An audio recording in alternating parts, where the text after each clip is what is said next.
55, instruction concerning the kingdom, the promise of revelation. So, pakibasa. Mark 8:38, chapter 9, verse 1.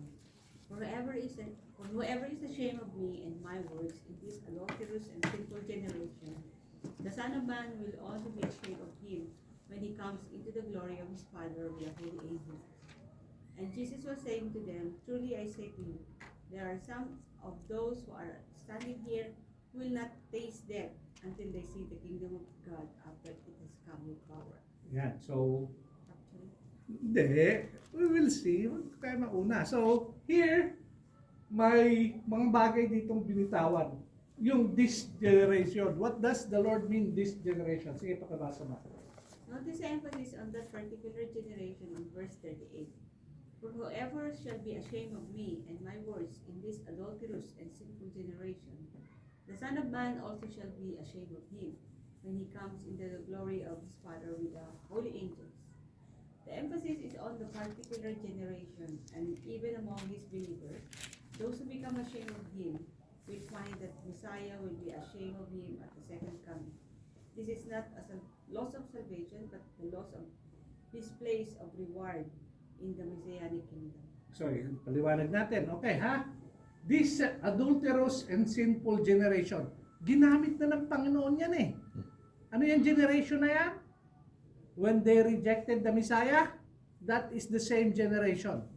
The generation that eventually will get destroyed pagdating ng AD 70. Anong time ito? Nang nireject nila ang Panginoon? AD 30? 40 years. AD 70. Jerusalem will be destroyed by the Romans. That is the generation. And that generation, may mga believers doon, they eventually what? Because they're afraid of persecution, they might deny the Lord. They will not lose their salvation. What will they lose? The rewards. So it's two-pronged. Yung tumanggi na manampalataya, yan, that sinful generation, they will not see eternal life. Now, if you're a believer, but you're ashamed of the Lord Jesus during that time, then there will be no rewards. Baliktad dyan kay Nicodemus. Si Nicodemus, silent siyang mananampalataya. But eventually, when the Lord died, he was now there present, going to the tomb with Joseph of Arimathea. Parehas itong Pariseo. Eventually, mayaman si Nicodemus kasi ano siya? Rabban. He is not just a teacher, he is the teacher. If he would have lived, he would have been equal to Gamaliel, the teacher of the law. But eventually, pagdating sa Book of Acts, wala na si Nicodemus sa picture. Pansin nyo ba? Acts chapter 5, it was already Gamaliel who was saying, if that's the work of God, wala kayong magagawa. It will flourish. Hindi na si Nicodemus ang, si Gamaliel na. Why? Probably by that time, si Nicodemus na is being persecuted. Because he is no longer afraid to proclaim that Jesus is the Messiah. Kaya nga, bakit siya pumunta ng gabi? Pag binalikan natin yung pinag-aralan natin sa John chapter 3, gabi siya nagpunta. Yung how to be born again. Gabi siya nagpunta kasi sikreto pa siya. Probably, he is one of those who was still ashamed of the Lord. But in his death, sa kanyang burial, Nicodemus was there already. Okay? Glory. Ruth, pabasa. Also notice that when he comes, he will come in the glory of his Father. The Greek word is doxa, which means brightness, brilliance, or splendor. So he will come in the brightness, brilliance, or splendor of his Father. This, of course, refers to the Shekinah glory. The usual title found in the scriptures for the Shekinah glory is the glory of the Lord. In Hebrew form, it's Adonai, which means the glory of the Lord. and describes what the Shekinah glory is. The Greek title is Doxa Kurion, which is also translated as the glory of the Lord. And again, doxa means brightness, brilliance, or splendor. So the Greek form describes how the Shekinah glory appears. Other titles give it the sense of dwelling, which portrays what Shekinah glory does. The Hebrew for Shekinah from the root shekan means to dwell. The Greek word Iskani.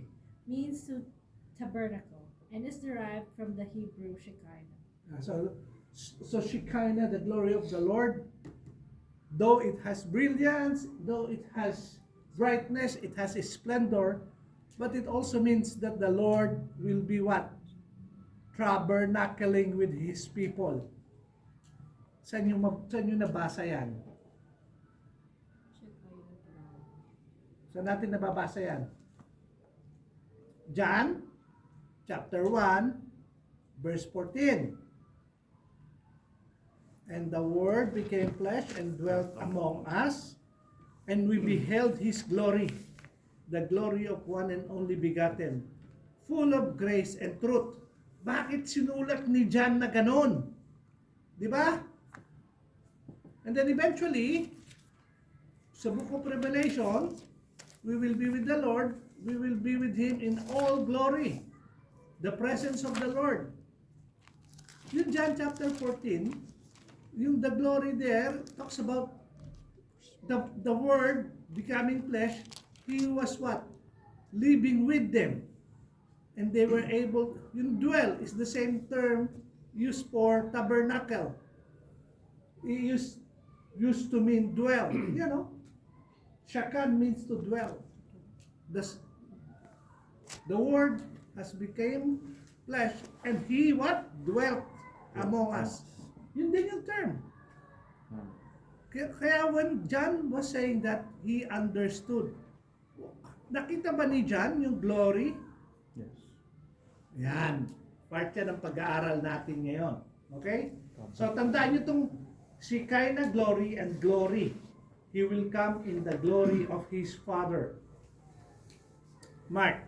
Promise. Then Jesus makes another point, that some of His disciples will not die until they see the glory He will have in the Messianic kingdom. His emphasis is on seeing the power of that kingdom, the glory of that kingdom. The promise made in this section is fulfilled in the next section with the revelation of the kingdom at the Transfiguration. In the next lesson, we will see that the ones who are to see His glory are the three apostles, Peter, James, and John. And this promise will be fulfilled to them in the next lesson. Yan. Ito na, the Transfiguration. So bakit si John sinulat niya? Dito natin makikita yung pag-ugma-ugma ng salita ng Panginoon. Sabi ni John sa John chapter 1 verse 14, the Word, who is the Word? Jesus. Became flesh, nagkatawang tao. And He dwelt among us, He tabernacled, same as Shakan. And we beheld His glory, the glory of one and only begotten, full of grace and truth. Sino gusto bumasa ng John na yon? Pagdating ng 18, pagtuloy-tuloy yan eh. John chapter 1 verse 18.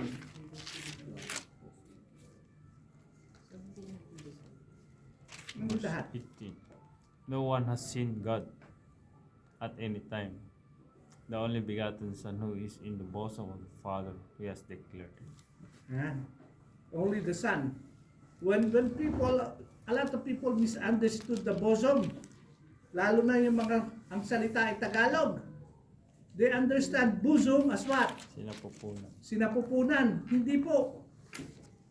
Dahil, tandaan nyo, God is a spirit. Huwag nating i-translate yung bosom as sinapupunan. Si Abraham ba may sinapupunan? But those who died went to Abraham's bosom. What does that mean, the bosom? It is the embrace of God. Only the Lord Jesus Christ was there who has the embrace of God. Kasi they are one God represented in three persons. Hindi siya nanggaling sa sinapupunan ng Diyos kasi ang Diyos is a spirit. Walang sinapupunan. Sino may sinapupunan? Yung mga nanay. So, wrong understanding, dahil tinatagalog natin, basahin natin sa English. Okay. Ngayon, mas magiging maliwanag yan when you understand the transfiguration. Okay. Transfiguration. Lahat ng verses na yan sa lesson 85, yung transfiguration, pare-parehas yan. Ang tawag dyan, synoptic gospel. So Mark chapter 9 verses 2 to 8, Matthew chapter 17 1 to 8, and Luke chapter 9 28 to 36 talks about the same event, the transfiguration. Okay? Si Slani. Now we come to the section that describes the transfiguration. Read Luke chapter 9 verse 28. Some 8 days after this saying, he took along Peter and John and James and went up on the mountain to pray. So, tayo mo na naman kumana. Timing. Yan. Timing. In regards to timing, Mark and Matthew says after 6 days, and Luke says approximately some 8 days. How can we resolve this difference? Perhaps Luke includes the day of departure and the day of return so as to tell us that they were on the mountain approximately 8 days after the sayings of the previous section, while Mark and Matthew record the time of their departure to the mountain. The mountain. Peter, James, and John, the two brothers, are chosen to accompany Jesus onto a mountain, which Luke refers to is as a particular mountain. Which mountain would that be? Because Mark and Matthew say it was a high mountain, and Luke refers to is as the mountain. And because of where they were at the time, Caesarea Philippi, which was at the foot of one of the ridges of Mount Hermon, this high mountain could be no longer mountain than Mount Hermon. Mount Hermon is 9,232 feet above sea level and 8,632 feet, 2,631 meters above Caesarea Philippi. So, ang pinag-uusapan ditong mountain is Mount Hermon, okay? So isa lang naman yung account. Yan. Some 8 days after these sayings, ano yung sayings? That he will suffer and die. Tanda natin. And then, he reveals that some of the disciples, ayun, and Jesus saying to them, truly I say to you, there are some of those who are standing here who will not taste death until they see the kingdom of God after it has come with power. Sino lang ang kasama? Who is that some? Sinabi naman eh. Peter, James, and John. Sila yung kasama sa mountain. Medyo nagliliwanag na. And because ang event is nasa may Caesarea Philippi, that mountain is most likely Mount Hermon. Yan, okay? Sis Malu.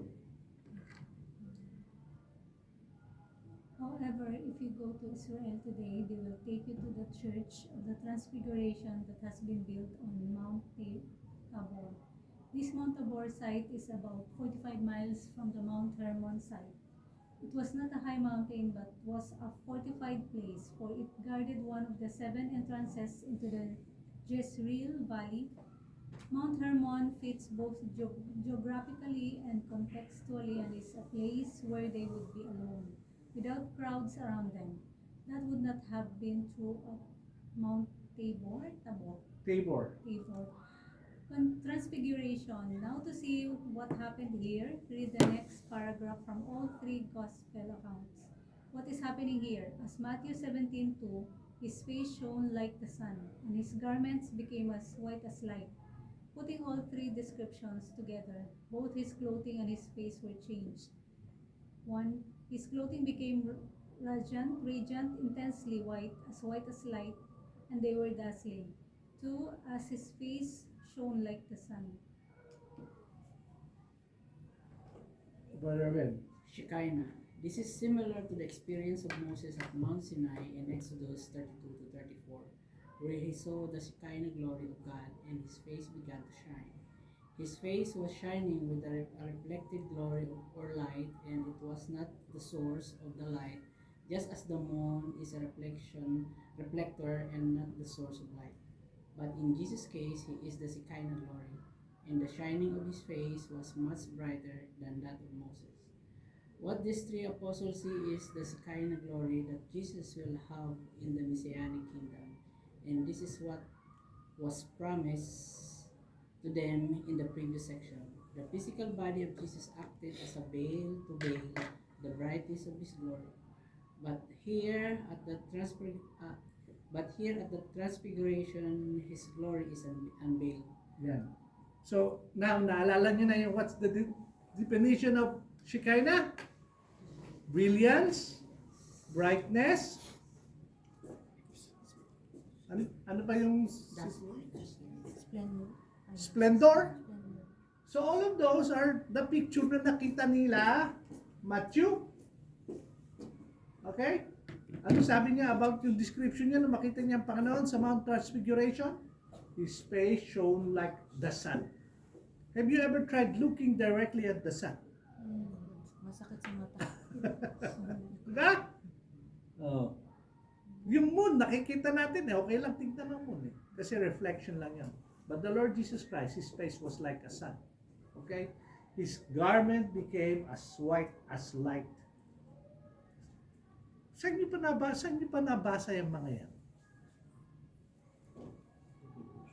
Sa Book of Revelation. Si John din, nandun na pinuntan. Di ba? The same pa rin. It has not changed. Here, Peter was seeing the Lord. Si John sa Book of Revelation, seeing the Lord Jesus Christ in His resurrected form, in His glorified body. Now, can you imagine you in the millennial kingdom having the same? Is it a promise?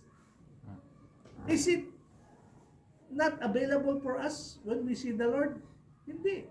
It is for us. Bakit? Ano sabi sa atin ng Bible? Behold, what manner of love the Father has given unto us, that you should be called sons of God. Hindi, First John chapter 3, yan yun eh. We will be like Him as He is. So, like Him, we will also have the same splendor and glory. Kasi nga, at the moment, itong ating flesh na to is not suited for heaven. Kaya the term, the Lord's physical body was just veiling His true Shekinah, kasi He still has to face the cross. And yet here, sa Transfiguration, the Lord allowed three to see the glory of God. Well, yung picture nito is pagdating ng Panginoon, ito na. And yet He allowed them to see it, the Shekinah glory. Okay? Sino nagbabasa? Si Sven, Moses and Elijah. Now read what happened next in the next paragraph from Luke's account, verses 30 to 32. Suddenly there are two men standing with Yeshua, men who are spoken of in the Jewish scriptures, Moses and Elijah. Yan. Yan yung account ni Luke. Sige, Luke 9:30-32. And behold, two men were talking with him, and they were Moses and Elijah, who appearing in glory were speaking of his departure, where he was about to accomplish at Jerusalem. Now Peter and his companions had been overcome with sleep, but when they fully awake, they saw his glory and the two men standing with him. Medyo talaga to si Peter, may sakit sa tulog to eh. sa inyo nabasa, natutulog din niya si Peter. Sa Garden of Gethsemane. Yung before the Lord's betrayal, di ba? Yan. Oh.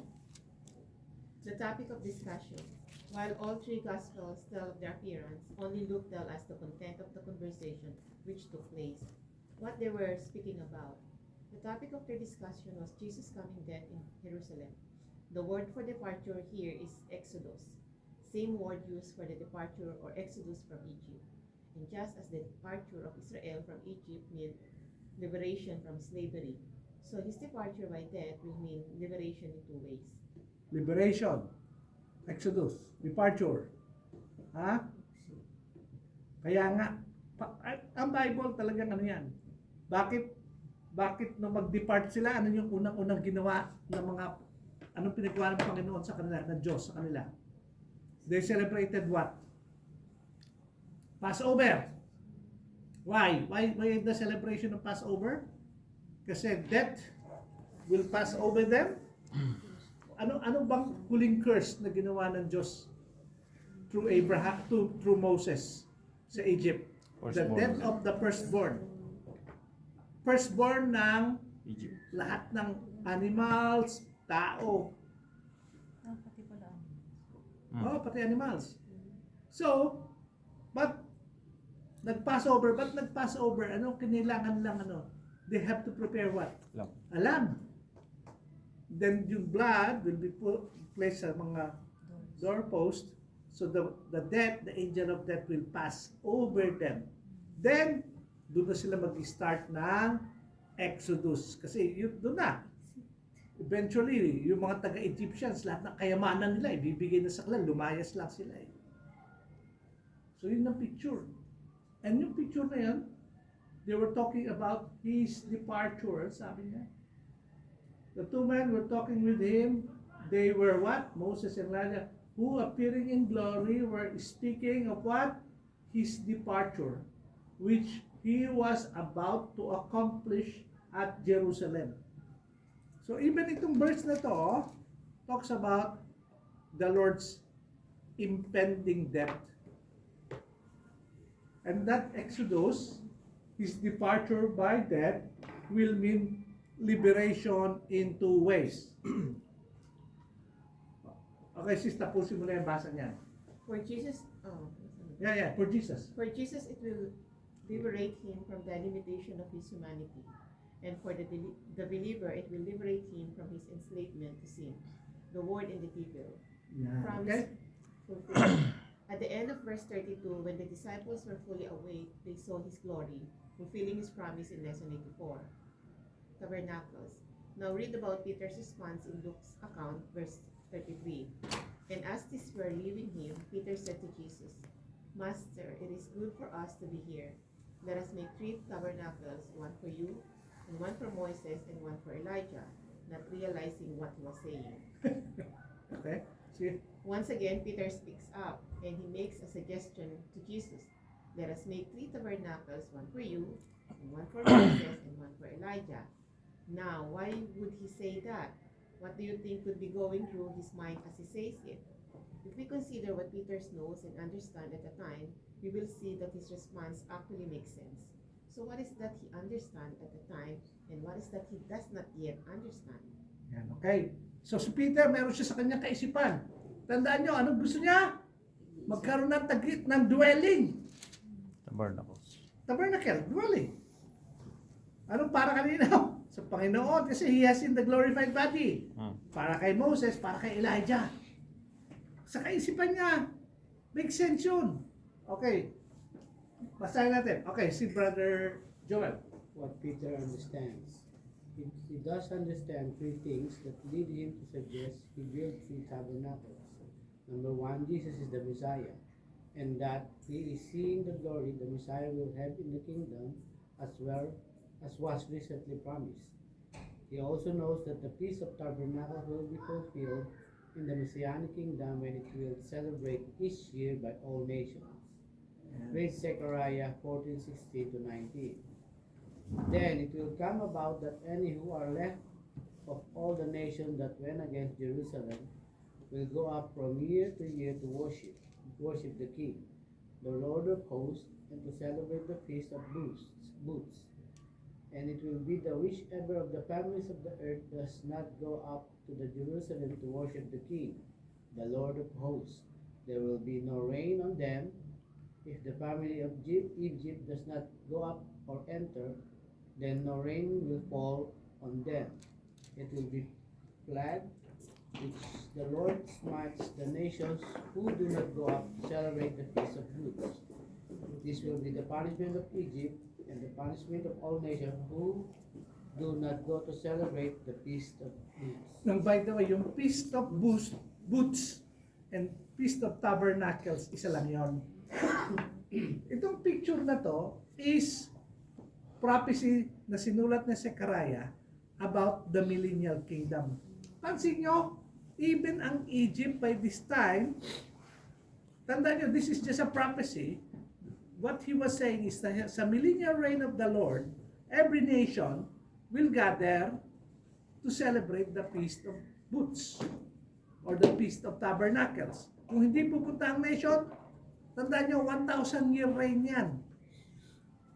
And sa 1,000-year reign, even if the Lord Jesus Christ is ruling at the seat of David in all His glory with us believers as His kings and priests, ano ibig sabihin? There will be some people who would, kaya nga magkakaroon pa ng final revolt si Satan after 1,000 years. Kasi there will be those matitigas ang ulo. Kasi salvation is for everyone who believe. If you don't want to believe, then eventually, even those times, meron pa rin may mga remnant who will not believe. Okay. So, si Peter, alam niya to, nabasa niya tong Feast of Booths na to. Hindi unknown sa kanya ang Book of Zechariah. Bakit? Nang dumating ang Panginoon, kasama na ang Book of Zechariah sa pinag-aaralan nila. Memoryado yan ng mga Jew. They understand them very well. It's what part of the books of the prophets. So alam nila that there would come a time that they will be celebrating what? The Feast of Booths. But ang nasa isip niya, ito na yung Feast of Booths. And ginagawa ng Panginoon naman dito is just to show them. Tanda, hindi pa pwede yan yung maging Feast of Booths. Kasi the Lord is still alive. His body is still there. He still has to go to the cross. Tandaan nyo, ang simula ng konteksto is what were they talking about? His departure. Pero si Peter, nasa kaisipan niya, fulfillment na to ng prophecy ni Zechariah. Anong gagawin? Maggawa na tayo ng booths or ng tabernacles. Pakipasa ulit. What does Zechariah tell us about the Feast of Booths in the kingdom? It will be celebrated in the kingdom by every nation. By the way, the words booths and tabernacles are interchangeable. So applying what he knows, that Jesus is the Messiah, that he is seeing the Messiah's glory, as it will be in the kingdom, and that the Messianic kingdom is the fulfillment of the Feast of Tabernacles. Peter concludes that the Messianic kingdom is about to be established. In this case, it would be perfectly appropriate to build tabernacles to celebrate the fulfillment of the Feast of Tabernacles. Yun nasa isip niya. Ito na! Natupad na ang sinulat ni Zechariah. Maggawa na tayo ng mga tabernacles. Feast of Booths. Okay? Sige, basa ba? What Peter does not yet understand. But there are some things that Peter does not yet understand. These things that would have told him that it wasn't yet time to establish the kingdom. And his time is out of at least 2,000 years because of what he doesn't yet understand. He does not yet understand the death and resurrection program. He doesn't yet grasp that there will be two comings of the Messiah. He doesn't understand that the Feast of Passover must be fulfilled before the Feast of Tabernacles can be fulfilled. And the Passover will be fulfilled by Messiah's death. Yan ang picture. Ay, nakikita nyo na, mas lumilinaw na. Kailangan munang what? Ano yung sabi ni John the Baptist about the Lord Jesus Christ? John, chapter 1, verse 29. Behold the Lamb of God who takes away the sin of the world. That simple declaration ni John the Baptist, ang fulfillment doon is His death and resurrection. Why? Without the shedding of the blood, there is no forgiveness of sin. Yun ang picture sa Hebrews, Book of Hebrews.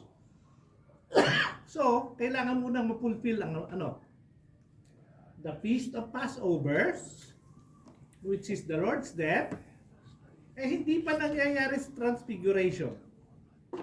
Kailangan muna mangyari yon.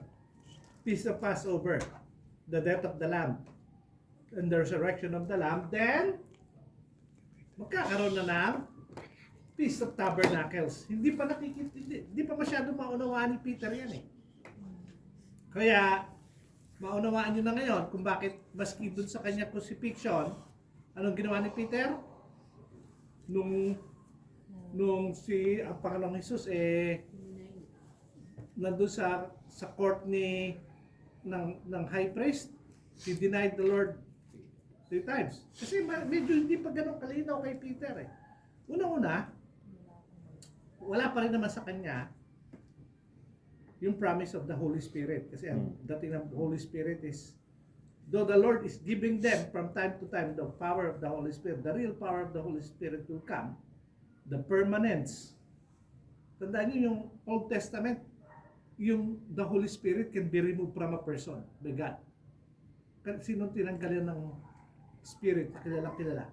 So, Si Saul. The Spirit of the Lord was not with him. King Saul. Kasi sa mga pinagagawa niya. And then, ang Spirit was with David. So, ganun yon. Kailangan mo nang ma-fulfill yung Passover, Feast of Passover, before the fulfillment of Feast of Tabernacles. Sige ba mabasa ma? Ikaw to, he understood. And he understood these things, he would have realized that it was not yet time to establish the kingdom, and therefore not yet time to celebrate the Feast of Tabernacles. But given these things that he did not understand, and the things that he did understand, his response was quite appropriate. Oh, kung ikaw man, Jew ka na, where you're waiting for the promised Messiah and you know that the Lord is the Messiah, yun ang mismo reaction mo. Bigla, Lord, magtayo na tayo ng mga kubul. Yun ang tawag dun eh. Boots. At celebrate na natin. Kaya lang, hindi pa nagpa-Passover. Mauuna muna yung Passover bago Feast of Tabernacles. Kaya yung basta pag-aralan niyo Leviticus chapter 23. Yung mga feast ng mga Israelita. Yung sequence nun is yung sequence din ng the way the Lord's coming, His impending death, and His resurrection. Yun. So hindi siya huli. Oh, balik na naman tayo dun sa the last time na pinag-aaralan natin. Naalala nyo ba yung salitang bat call na yan? Ha? Ang pagkakabasa yata ni Ate Bel, baktol. Bat call. Naalala niyo sa baptism ng Panginoong Jesus? When he was baptized in the river Jordan? Yan yun. Si Ruth, pabasa natin. But God has not finished. Read Luke 9:34-35. While he was saying this, a cloud formed and began to overshadow them, and they were afraid as they entered the cloud. Then a voice came out of the cloud saying, "This is my son, my chosen one. Listen to him." And then Matthew 17:5-8. While he was still speaking, a bright cloud overshadowed them. And behold, a voice out of the cloud said, "This is my beloved Son, with whom I am well pleased. Listen to him." When the disciples heard this, they fell face down to the ground and were terrified. And Jesus came to them and touched them and said, "Get up, do not be afraid." And lifting up their eyes, they saw no one except Jesus himself alone. Ayan na. So sino na nawala? Moses and Elijah. Wala na si Moses and Elijah. So hindi na mapupulfill yung gustong gawin ni Peter. Okay. And yet, yung bat call is the same voice of God. Kaya nga sabi ko, mariremind kayo ng the baptism of the Lord Jesus. Tandaan nyo yung picture nung pagbaba ng spirit that is like a dove. This is my beloved Son, in whom I am well pleased. Yun din ang sinabi. It has not changed. Legal term of declaration. Ano? Hindi ba? Si John the Baptist yung nag-baptize, pero the Holy Spirit was indwelling the Lord Jesus Christ. Just the picture of it and the declaration that this is my beloved Son. Same pa rin, hindi nagbago. Yan. Pabasa Mark. As Peter is speaking, the Shekinah glory cloud that was once in Mount Sinai comes upon this mountain, overshadowing all three persons. And for the second time, God the Father speaks audibly out of heaven. The rabbis called this a bat call, a voice from heaven. In the Gospels, the first time God the Father spoke audibly was at Jesus' baptism. And now the second time He speaks audibly is at the Transfiguration. So, talagang may important yung events na to kasi this is God establishing the person of the Lord Jesus Christ. His mighty work for us. Okay? At tatandaan nyo, ano yung sabi? Listen to Him. Tapos, my beloved Son, with whom I am well pleased, listen to Him. Yun ang account ni Matthew. Listen to Him. Si Brother Jude. He says the same thing that he said back then, only how he adds one small clause. And Matthew records it. Can you spot it? Listen to him. What is the significance of this in the context of the setting in which it was made? First of all, look again at the setting. Who are Moses and Elijah? Moses is the one who brought down the law and gave it to Israel. And Elijah is the prophet who was taken into heaven in a chariot of fire. Both the law and the prophets speak about the coming Messiah. And here are Moses and Elijah speaking of his departure, which he was about to accomplish at Jerusalem. So Moses represents the law and Elijah represents the prophets. And they are standing there with Jesus, with God the Father says to the apostles, listen to Jesus. The significance of this is that they have heard the law and they have heard the prophets. Now, they must listen to him. Yun ang picture nun. Hindi lang siya, nagkataon lang ando si Moses at Elijah. Hindi. Whenever we talk of the law, we always talk about the law of Moses. And whenever we talk about the prophets, we always talk about who? The prophet Elijah. Always yun yung picture parati.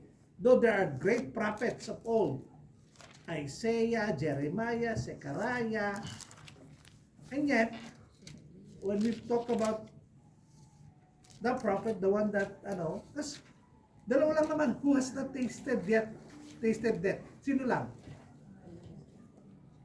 Si Enoch, saka si Elijah.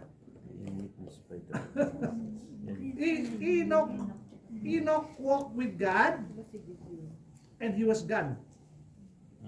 Elijah was taken out in the chariots of fire. Si Moses ko yun.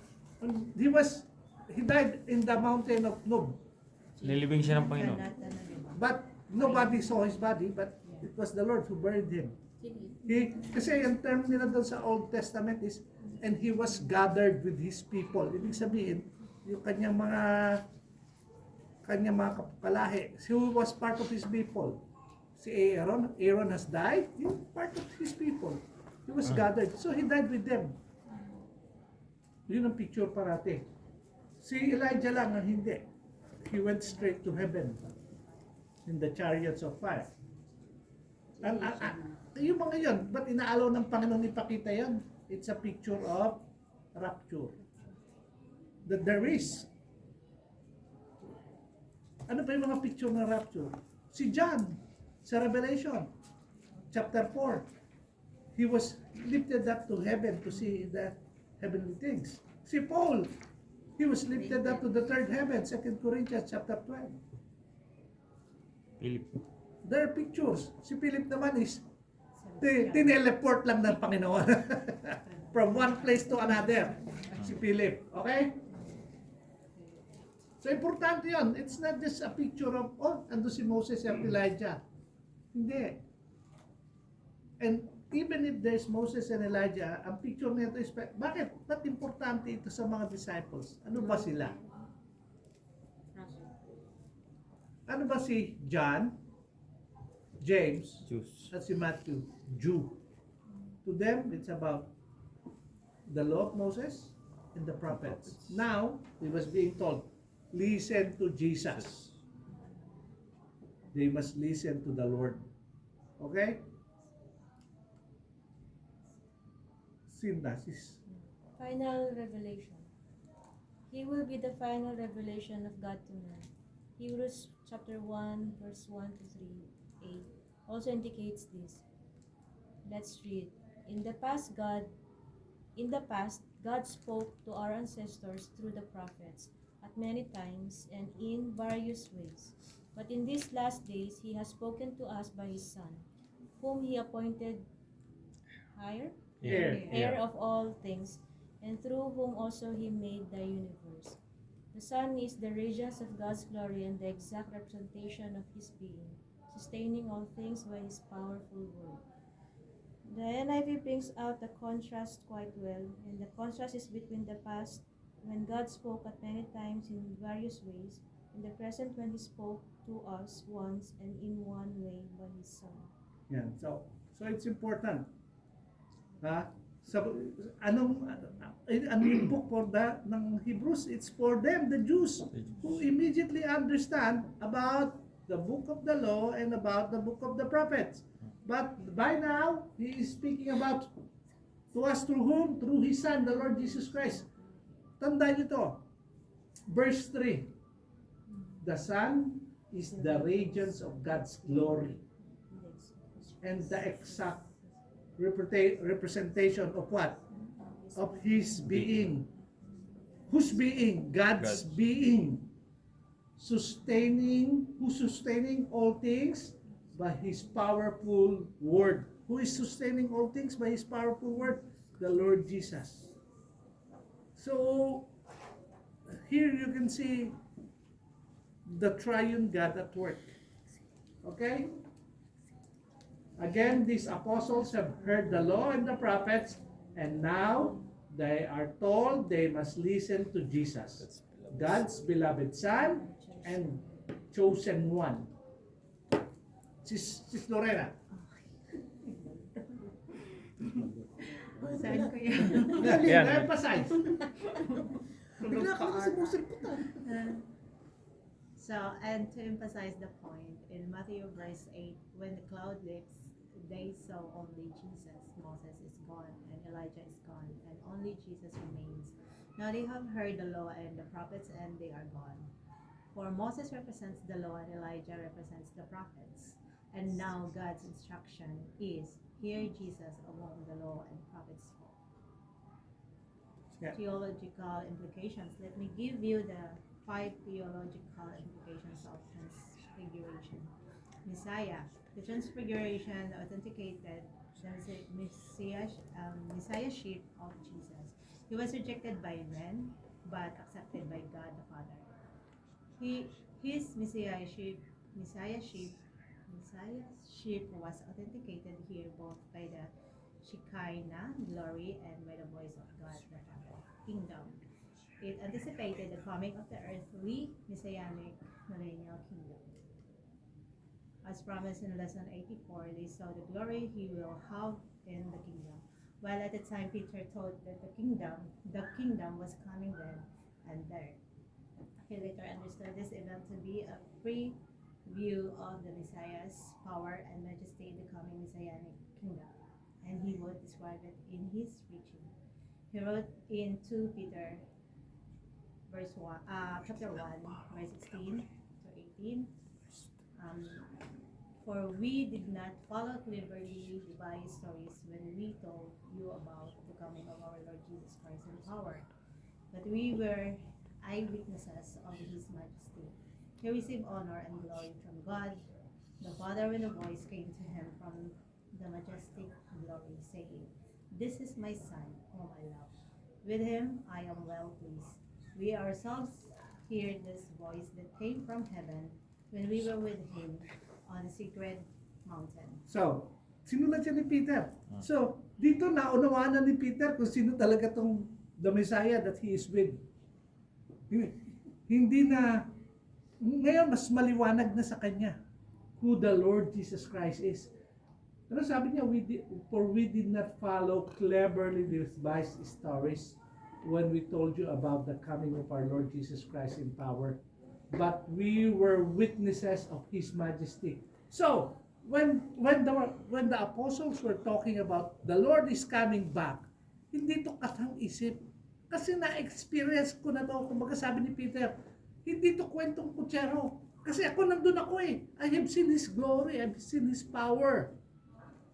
Ano binabalikan ni Peter? Transfiguration. Kita na naman yung connecta ng 1 Peter sa verses na pinag-aaralan natin galing kay Mark, kay Matthew, kay Luke. Binobolster lang nung sinulat ni Peter. Kaya no? Sabi niya, He received honor and glory from God the Father when the voice came to Him from the majestic glory saying, This is my Son, whom I love. With Him I am well pleased. Tapos sabi ni Peter, we ourselves heard His voice. And then it's on the mountain. Okay? O this is Malu. Prophecy. Prophecy. The transfiguration is a witness testifying to the fulfillment of all Scripture. And because it is God's witness, it guarantees the fulfillment of all Scripture. Yan. It's not just the law and the prophets. Kasi yung transfiguration shows that kaya ngayon ang dami ngayon nagtuturo na hindi na importante ito. Hindi, all of them were talking about the coming Messiah. Yes, marami sa old that does not apply to us, like the 613 laws. But what applies to us is the truth that God is a lawgiver desiring that people would live an orderly life. Kasi yung moral laws naman has not changed. Nagbago na ba yung kautusan sa thou shall not kill? Even governments follow that. Pero that is nasa law of God. Thou shall not lie. Hindi pa naman inaalaw na pwede na. Di ba? Huwag mong pagnasaan. Those are all moral laws. And as being moral beings, when I say moral, hindi tayo katulad ng mga hayop. Sa kanila, walang morality. Ang nagraran sa kanila is their instinct.